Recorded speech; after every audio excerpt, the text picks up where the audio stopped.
Hey, beautiful Jen. Welcome Morning. on my welcome on my potty. How are you? I'm great, Kay. Thanks for having me. It's great to be here. I'm really excited actually because we have the greatest chats. And not long ago, I was guided to record a series of guest interviews with beautiful clients that I've worked with. And Spirit gave me the names of each person to reach out to. And you were one of those people. And so I'm so glad that you said yes and that we get to have this chat today. Absolutely. I'm glad that Spirit guided you to me and that I could be here and that we can share through our conversation. Now, I want to start by asking you, how would you describe your beautiful business that and your offerings that you are offering right now? Okay. So I have Guided Being by Jenn, and I was guided in a meditation to call my business Guided Being because life is tricky. Sometimes we just need a guide to help us be. And that's where the name came from. It's not saying that I'm an expert on how to be, it's saying that I'm in this life with you. And there's a few things that I've learned along the way. There's deep wisdom that gets transferred to me through my meditation practice. And the holistic element of life is where the beauty is. I love that. Yeah, thanks.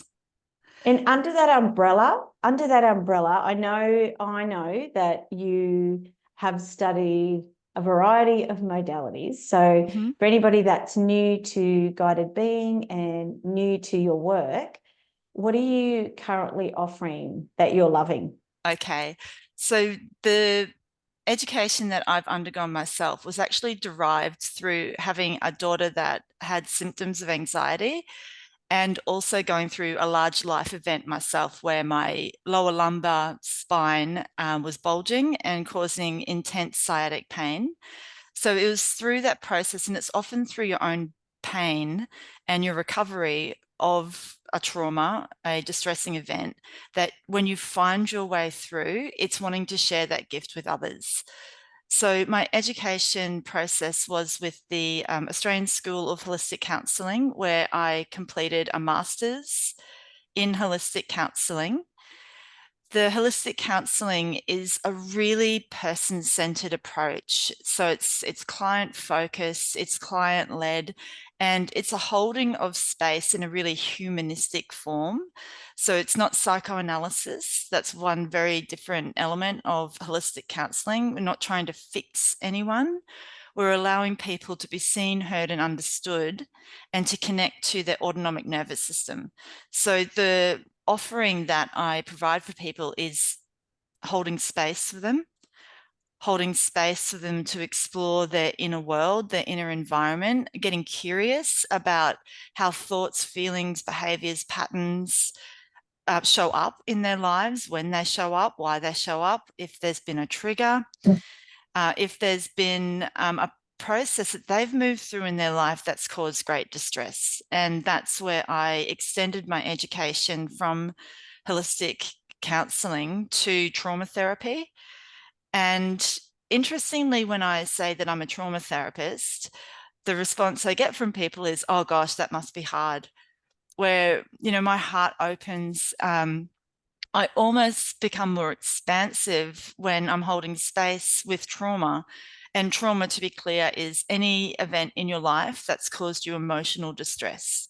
So it can be capital T trauma, as Oprah Winfrey refers to it, or it can be minor trauma, which is, your more regular day to day. But when you've got small t trauma building up over time, it gets stored in your body, as does a big event. So, holistic counseling is a compassionate and an embodied process. So, we go into the body, we look at the sensations, how you're noticing, what's arising, what's your heartbeat doing, how's your breath, and bringing what's called heart rate coherence. So when we get the coherence between our breath and our heart, you have heart variability, which means the more even you are space between your heartbeat and your breath rate, the more regulated you are in your autonomic nervous system. So at the heart of what I do is regulating an individual's autonomic nervous system, because that's their fight, flight, and freeze initiator, as well as calmer. So we respond to a threat, whether it's perceived, whether it's real, and then we can calm ourselves down. So looking at Stephen Porges' polyvagal theory, that's another element that I sort of bring into the umbrella of holistic counseling. And what we do within the concept, the construct of polyvagal theory, is work out, where are you sitting in your autonomic nervous system? And the reason I'm doing this gesture for those that are watching is ventral vagal, which is your relaxation response, it sits higher on the chain of evolution of the autonomic nervous system. Then you have sort of midway, which is your fight, flight, and freeze. We need that. We have to be able to respond, because as mammals, we have to reproduce. We have to make sure that the human kind goes on. So we have this inbuilt survival response. And then we have the very base evolution of the autonomic nervous system, which is dorsal shutdown. So that's where you freeze.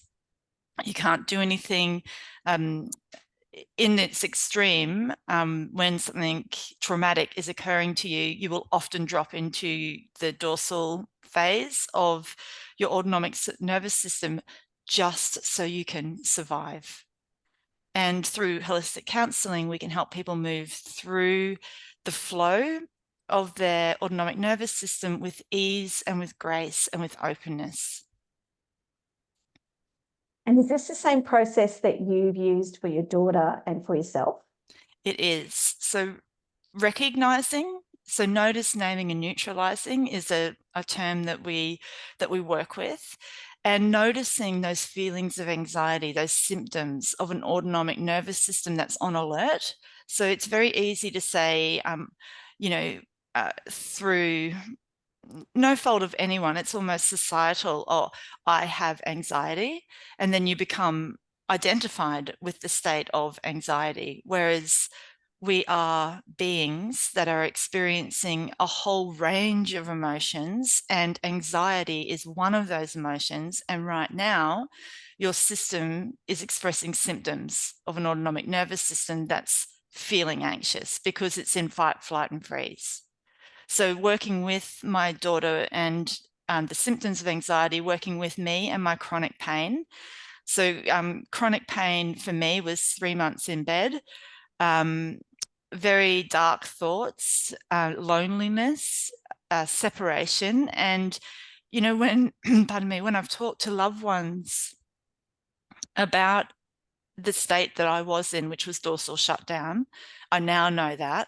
I didn't know that then.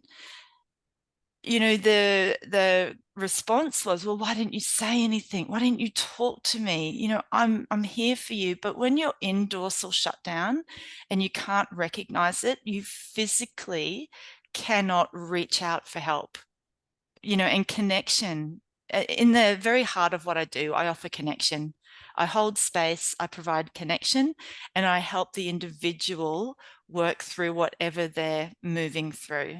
So for my chronic pain, it took me, yoga was one of the definite modalities, and meditation. So they come into the umbrella of holistic counseling, and I'm a yoga teacher as well, and a meditation practitioner. And the reason that I teach is because you often teach what you needed to know yourself. And those tools for me, yoga and the breath work, and the silence and the space that meditation gave me, enabled me to shift my state. And this is where polyvagal theory comes back in. So I shifted my state from dorsal shutdown. I moved up my polyvagal flow into fight, flight, and freeze. And I made a decision. I made a conscious choice to get better. And that conscious choice was only enabled through little glimpses of relaxation response, little glimpses of no pain, and teaching my neural pathways a new way to have a relationship with my pain. So if my pain was acute in my lower lumbar, I would use neuroplasticity to send my thought pathway to my pinky because my pinky didn't hurt. So I recognized the pain. I said, thank you so much, autonomic nervous system. You're amazing. You're so clever. But right now, can you look at my pinky because that doesn't hurt? Oh, okay. And so that pathway is then she's in pain, but she's okay. No need to drop down to dorsal. No need to sit in the fight, flight, freeze. She's okay. Let's move her back to ventral vagal safety. And safety is the component, it's the baseline. So for clients, when they initially see me, we determine, what's your level of safety? How safe do you feel in your body? And there is a lot of disconnection that I've noticed, and this is my personal experience, a lot of disconnection between the mind, the heart, and the body. So we work with that. We work with, okay, one way is to do a body scan. It's a meditation. So meditation therapy comes into holistic counseling. And through that process of body scan, we get to feel into the sense of what's going on in our internal environment today. And that's how we bring that in. And then there's concepts of mindfulness that I also weave into the process, because mindfulness is not so much a strategy in terms of therapeutic intervention for me. Mindfulness, I hold the goal for my clients to move through their life mindfully, so that it's just something that they become and that they are, rather than something like a resource that they pull on. Oh, hang on, I best be mindful now. Whereas when you're actually mindful, I'm noticing that I'm reacting right now. What's going on? And that just gives you the internal dialogue to be able to move through your thoughts, your emotions, your feelings, your sensations without getting stuck in the spider web of them, which is where you get the depressive symptoms, when we get ruminating thoughts, when we get that sense of separation, disconnection, loneliness. They're all feelings that make us feel like we're not part of anything, that we don't belong. And when we get that sensation of not belonging, that one thought releases so many neurochemicals. Well, of course you don't belong. And it goes right back to your unconscious core beliefs. You never belonged. Don't you remember when you were 3 and that time? That's what our minds can do to us. But when we're mindful, hang on, that's in the past. Certainly it's valuable information. It can turn into wisdom when it informs your current moment of now. And you can move through this moment of now, experiencing everything that's here. I get That's so so passionate. I beautiful. just talked for, I I'm sure, know. a long time. I get so passionate. Actually, I want to cycle back to when you mentioned telling your mind to focus on your pinky. Mm, I did this when I was birthing my second daughter. So my first birthing experience, felt completely powerless, had no guidance around how to birth her yeah. and move through that birthing journey that we all, if we're mothers, we Mm, understand what I'm speaking to. mm, And so with my second daughter, I chose to empower myself. And one of the tools that I used was exactly that, was to actually redirect my focus mm. onto something else. And it actually worked. It does. So the power of the contractions Yeah. was lowered. It dialed down. It was still Mm, there, but it dialed down. So I can attest mm. that works really, really well. It does. It really And does. so how specifically, like in your day-to-day life, has applying these therapies helped you specifically, like in Mm. your life? Yeah. What has it enabled you to do now that you couldn't do when you had the pain? Okay. So to start this, I'd just like to say how valuable your dream journeying process was for me, because when you held space for me, because I truly believe that everyone needs space held for them. And when we moved through the dream journeying, that helped me identify my path and my purpose, to connect to my values and to make a conscious decision about what I wanted to do with this very short life, you know, this life.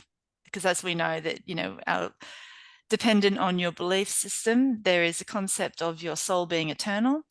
And in this life, how did I want to apply all of my life lessons into this moment of now? So through dream journeying, it gave me the confidence and the ability to really hone in on what are you doing now, and is that serving you? And it also led me to TRTP, which is the Richards trauma process. For me, the accumulation of all the work that I had done with holistic counseling, with moving myself through from chronic pain with yoga, meditation, mindfulness, and application of the concepts within holistic counseling, to then get dream journeying was almost like my trampoline. Do you know what I mean? Like I feel as though I really bounded from dream journeying, and then I was led to TRTP actually through a holistic general practitioner. She had seen great results with her clients, and she let me know what the process was. And the Richards trauma process to me is the most self-compassionate therapeutic intervention that you can possibly do. And the reason why is it releases you from the grips of your past. And I would say that I had a very beautiful upbringing. I grew up on a farm. I have 3 siblings. I had a neighborhood that was full of connection. It was a working farm, so it was fruit. So we did work a lot when we were children.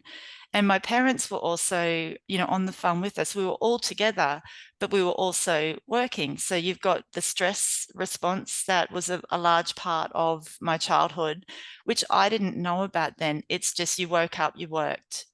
That's just what you did. And that's I'm so grateful for it, because I have the tenacity and the drive and the motivation to move through my days with I would have to say effective efficiency. But coming back, I didn't realize that through events of my childhood that I had actually forgotten about. So my unconscious had stored them for me, but it had also stored them in my body, which is why the compression in my lower back. So I still have bulging discs in my lower lumbar. However, they're not reactive because I'm not reactive. It's truly amazing. So with the Richards trauma process, what it did for me was it enabled me to go back to times where I felt a peak emotional distress and where I formed a belief about myself.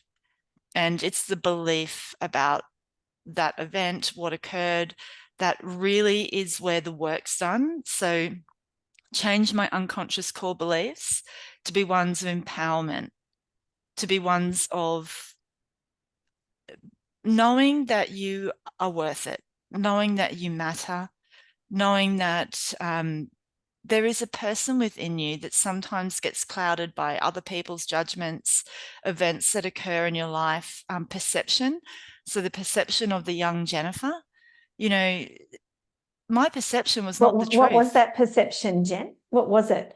Just Yeah, so that people can relate specifically to what you're talking about. yeah, Do you 100%. remember what And your it's beliefs body were? image. Yeah, for me it was body image, and it Mm. was feeling clunky, feeling that I was not worthy of love unless I fit a particular mold, if unless I behaved a certain way. And the event that actually caused that was a repeated event that happened over and over in my it started at an event that occurred at home, and it was, I'd like to say, on the face of it, the person that said what they said to me, they didn't mean it. It was a flyaway comment. But for me, oh my gosh, I took that in that, oh, well, unless I look a certain way, then I just don't matter. So it's really not on the other person, but I needed to be able to cut ties with that. And that's what TRTP enabled me to do. Because then through high school, I took that belief with me. So I would look for friends in the wrong area. I'd look for love in the wrong area. And that's what unconscious core beliefs can do, because they catch your thoughts, which inform your behaviors, which lead to your actions through life, right? So once I'd identified that unconscious core belief that, I'm not smart enough was another one for me. It was a grade 5 teacher. The grade 5 teacher said something to me, and it was to do with time. And now I know why I can't tell time, because when I teach yoga, I reverse everything. So why would I follow a linear clock when actually I need to go anti-clockwise? So, these things come about later on in life. But, that grade 5 teacher that marked my work and then basically said I was stupid, she had such an impact on a 10-year-old child that I took it that, no, I'll just never be smart enough. It doesn't matter what I'll do, I'll just never be smart enough. But once I address that, and we did touch on it in our dream journeying too, and the further work that I did with TRTP, when I actually got to put that to bed, when I got to cut those ties and go, you know what? That's just something that happened to me. It's just something that happened. It informed my experience, but there is no emotional attachment, and that does not drive me. And the reason I know that it worked is because I had a choice to study again this year, and I made the choice not to, because I know what I need to know. So proud of you. I know, because, I'd like to say I'm now an empowered learner rather than a high achiever, because the terminology of an empowered learner means that I'm following my heart, I'm following my curiosity, and I'm not driven by this outcome. I must get an A. I must know everything about polyvagal theory. I have to know everything about trauma. No, I don't. I need to know enough to be competent. Absolutely. I need to keep my professional development current, because that's my responsibility, and I take it with love. It's a gift that I'm being given to receive this knowledge so that I can share it with others. And that's a completely different relationship with knowledge that I once had. I really thought that knowledge was power and it was linked to my self-worth, whereas now knowledge is a gift to be shared and curiously questioned. It is pretty obvious that you've done some extensive inner work. And for anybody listening today, like, I'm so proud of how far you've come. And we've been working together on and off for the last couple of years. We have. And if you could reflect on the version of Jenn who first reached out to me, and we first met through, can you remember where we first met? We were through Stretch and Flow with Rashi. I do remember. Yeah. It was a shared event, and it was beautiful. And that's where I did my yoga training, through Stretch and Flow with Rashi. And so I would love for you to reflect on the version of Jenn who started her journey then, and who you are now. And what would you say to her if you could talk to her now? What would you say to her, and how would you guide her? Uh, my first response is soften your heart. Just soften your heart and put down your guns. You don't need to fight anymore. You don't have to prove. You don't have to be the best of the best. And you can trust yourself, because you do know and you are everything that you so desire to be. It's just an evolution. So, so beautiful. You Yeah. are such a different person. Yeah. Yeah. And I was saying this to you the other day. You exude this beautiful light, Mm. this inner knowing of who you are now and what you're here to do. And it aligns perfectly with how your soul's been guiding you. And it's Oh, just so beautiful to see. And I thank don't know if you. you see it in yourself, you possibly feel it. I do. Pretty sure you do. I Yeah. do. I do. I just have this for example, I taught preppies yesterday netball because I'm a netball coach because one of my values is community connection. And I was Too. yes, exactly. That's why we're so aligned. I was teaching the preppies and I was scared. You know, I had 24 Ah. four-year-olds, 4 and 5-year-olds. And I thought, geez, Jen, you know, sometimes I wonder how we get ourselves into these situations, but then I just chose to know. I chose to know that I am enough, that these children just need a point of connection. They need to know that Coach Jen is there for them. And if I impart a few skills of netball along the way, then all the better. And once I had talked to myself, and I do talk to myself regularly with my internal dialogue, and I check if it's being nice, I check if it's being kind, I check if it's being truthful, and if what I'm saying to myself is necessary. So they're my 3 guidelines. And if it's not kind, then I stop. I say, that's not kind. Stop it. And then I look at, okay, well, what's making you say that unkind thing to yourself? And I do this little exploration within, and I pretty much come back every time now to, well, I belong, I matter, and I am enough. So, with those 3 things, I step forward with a conscious decision to be present for whatever I'm doing, whether it's doing the little preppies netball, whether it's going through the, Meriden netball team, which I'm a member of, or if it's with a client. I honestly, every client that I see that comes to me, I see them at their highest potential. So I've already seen their highest potential and I'm holding space for that potential. And then I help them move towards it. So I We think are so that's, yeah. aligned, aren't we? I was going to say, I think that's the true difference in me now is that I don't second guess myself. A decision is a Mm, decision, and sometimes decisions have consequences. Through acceptance, I don't cause myself suffering. I make mm, decisions that, and I'm going to use inverted commas here, that aren't right. The other way to look at it is that decision didn't lead to the outcome that you thought that it would. So why cause yourself more suffering? Adjust, pivot, change, adapt, grow, and then try again. And that's the beauty of, I think, the gift that I've given myself through all the internal work that I've done. mm.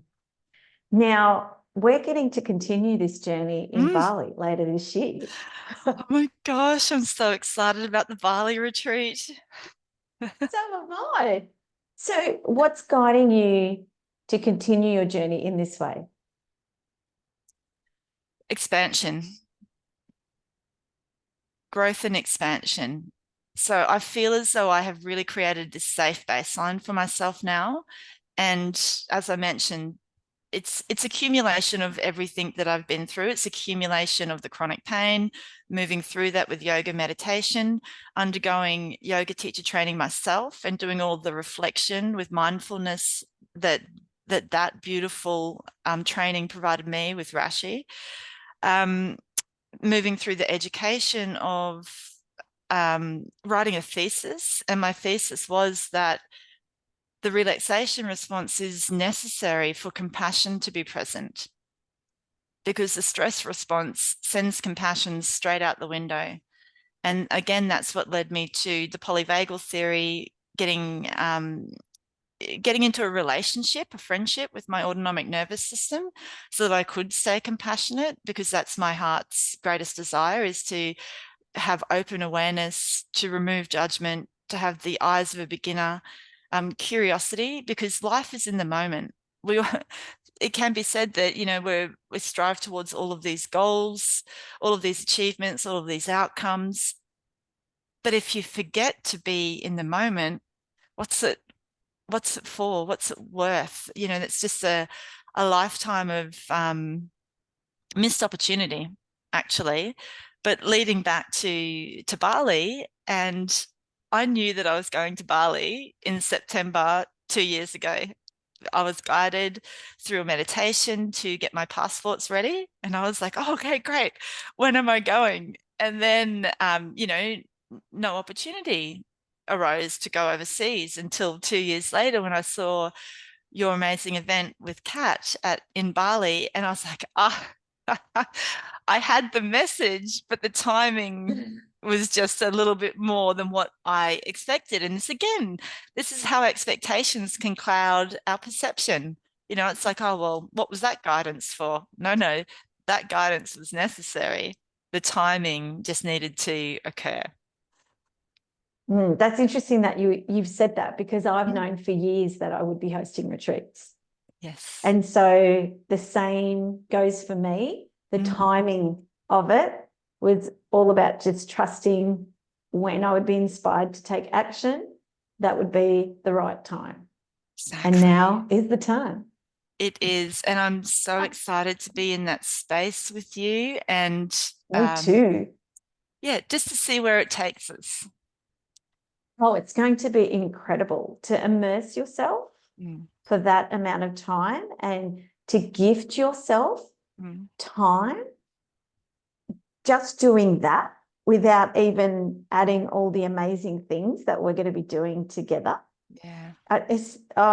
We're not going to be the same people from when we walk in to when we leave. The growth and expansion of everyone that has already reserved, all the private rooms have been reserved. So everyone that has felt that calling to come are such incredible souls. So I'm excited to see how the dynamic of our group plays out, as well as you making new beautiful connections as well. Yes. It's so exciting. It's so exciting. It almost feels like it's too far away for me. Like the planning that goes into it, it's necessary to have the amount of time from when it's been created to when we actually hold the event. However, Kat and I are both like, we're ready to go now. We're ready to do this now. That's our excitable energy, because that's how we both function. I know. And that's when I know I'm in my flow. And I'm sure it's the same for you, but when I get on a run and the words just come to me. We didn't plan our conversation today, and all of the information that I hold within me, it comes out when it's needed. And that's again this humanistic dynamic of holistic counseling is, you know, I don't give people a set 10, this is what we're going to cover in 10 weeks. You know, in my mind, I've already held them in their highest potential, and I know that we will find our path through. And again, it's not a 10-step process that you can follow. But saying that, I am called to talk about a mindfulness project that I am working on. Because what I find about mindfulness is that it seems a little aloof for people. It seems like it's something that's, we know that not mindfulness is good, but how do you do it? So I'm developing a program right now that will be on an app called Thinkific, and it will be an 8-week process on the concepts of mindfulness. So there'll be a little bit of education in a really soft and gentle way, and then a yoga session and a meditation session on that particular topic of the mindfulness arena. And that's how we integrate. That's how mindfulness becomes us, and we become mindfulness in this beautiful cycle, and not just a strategy that, oh, you know, I'm feeling pretty stressed, I guess I best be mindful.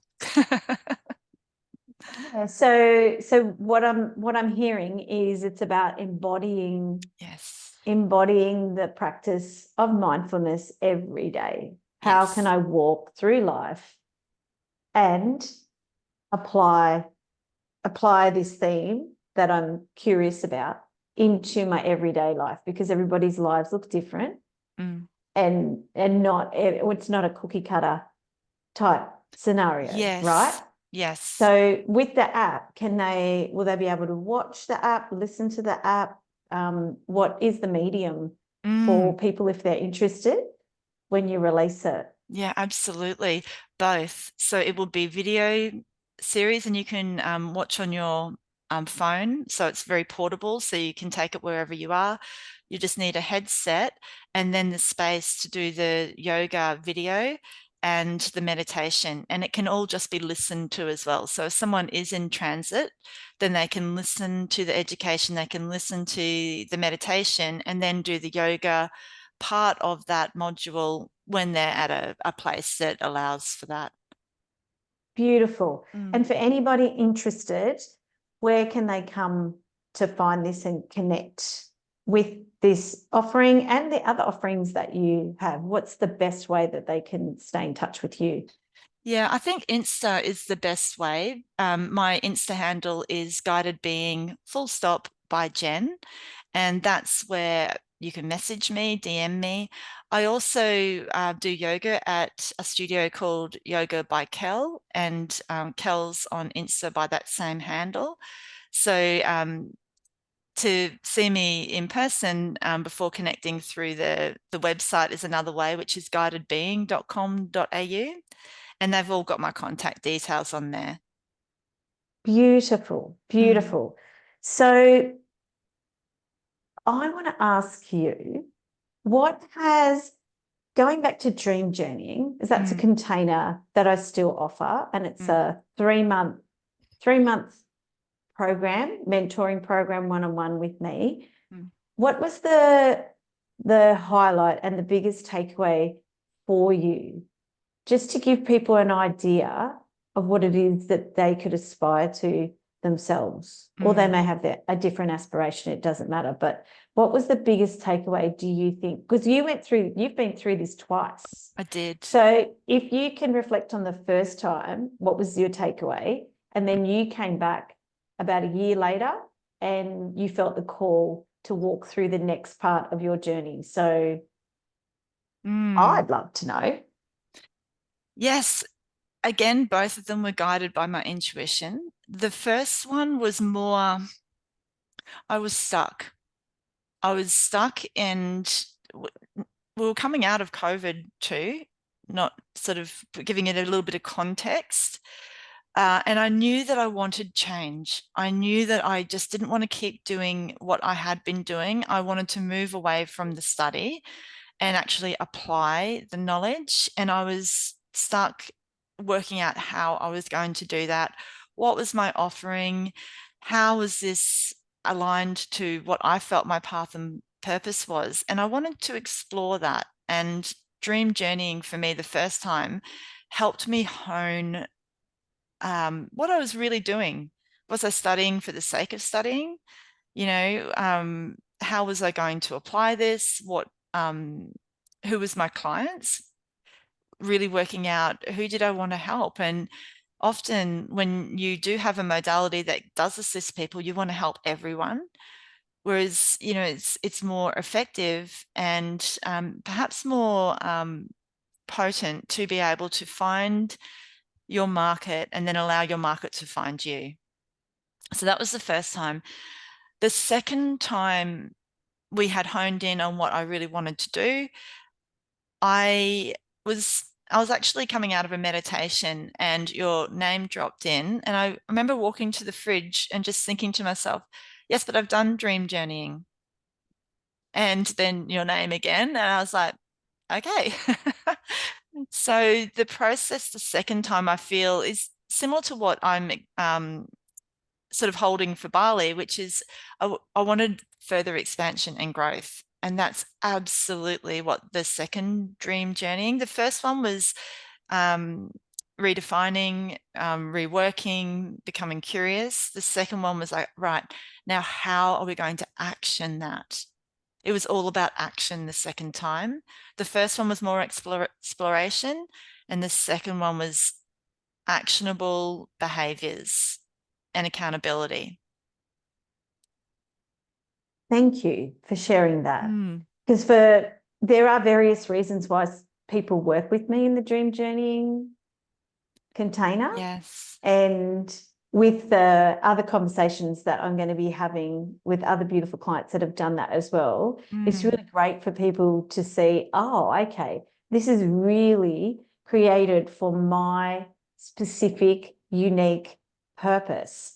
That absolutely. Kay will personalize this journey for me. And Mm, that is why I believe we get that fast track growth, mhm. is because we're honing in and focusing and pouring all our energy on you. Mm. Like, and that is such a gift, because when do we get to do that in our life? Not very often, Not very unless we often. choose to, unless we choose to. Absolutely. And it just dropped in as you were talking. This is accumulation again, but through that second dream journeying, I really connected my head and my heart. I got out of my own way and enabled the two to flow together. Um, the word logistic love is coming towards me because you because your mind is the logistics, right? You need it.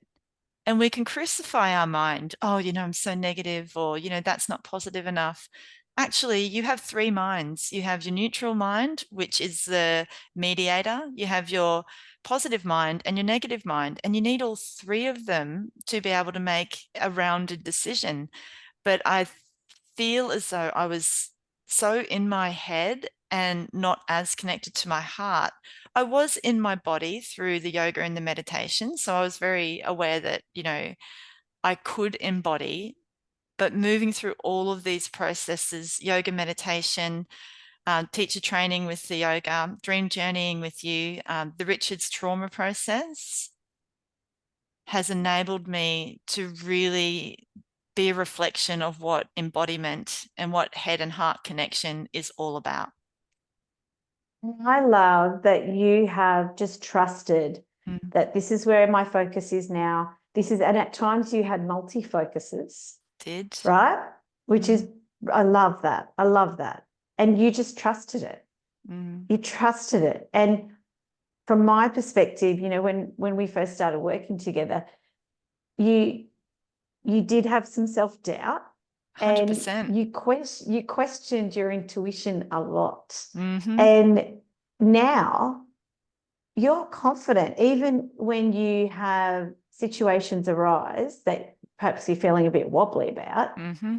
You are confident to trust in your own knowing, your own tools, and you guide yourself through the process. And that is what dream journeying is about, is to step Yes. into your power, to recognize that your guidance is enough, and also to recognize how your guidance comes to you or Mm, comes through you.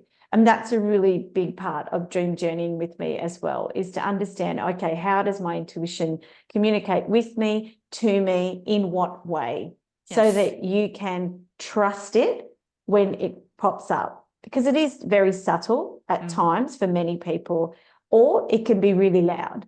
mm. So when you recognize the how, then you know what to look for, and then you know to trust it when it arrives. Thank you. So, That's you've right? encapsulated it beautifully, because I did have, and isn't it funny how you forget, because I'm sitting in such an empowered position within myself now. I'm not looking for the external to fix me. I'm not looking No. for I'm not looking to get rid of anything. And that's different to letting go, and that's different to acceptance.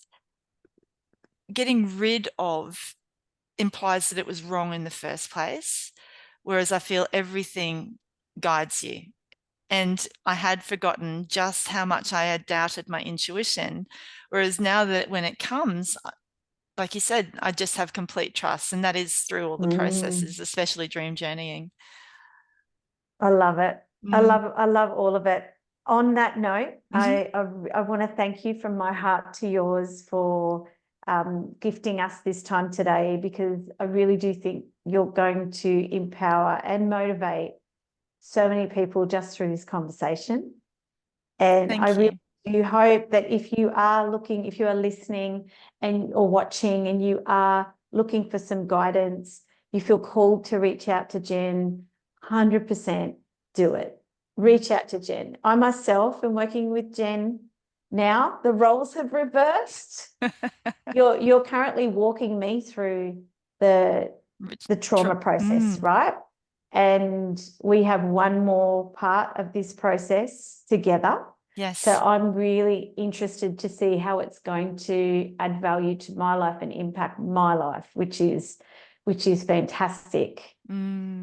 So fantastic. And moving on, at our first session, I knew that I wanted to work with you beyond the trauma therapy. So I'm really looking forward to that too.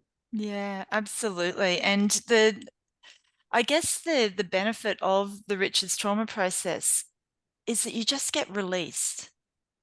It's as if a third of the gravity just drops away and you're just released to walk forward with so much self-belief, beliefs that are coming from the truth of who you are, and you're in an empowered position.